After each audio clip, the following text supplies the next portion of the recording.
नाशिकमधून नाशिकच्या नामपूरमध्ये अग्निडाग दिल्यानंतर महिलेचं सोनं, रक्षा आणि अस्थी गायब झाल्याचा प्रकार उघडकीस आलेला आहे।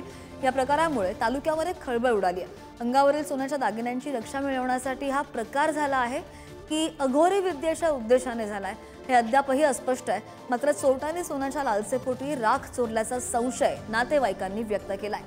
स्मशानभूमीमध्ये टवाळखोर आणि नशा करणाऱ्या तरुणांचा वावर असतो। कुणालाही खटकलं किंवा हटकलं तर ते दादागिरी करतात असा आरोप नातेवाईकांनी केलाय। या प्रकरणाची सखोल चौकशी करून दोषींवर कठोर कारवाई करावी अशी मागणी आता नागरिक करतायत।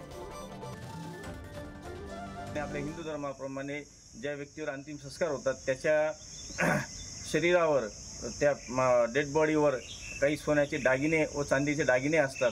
हे चोरण्याच्या उद्दिष्टाने ही राख चोरीला जाते असा अंदाज आहे।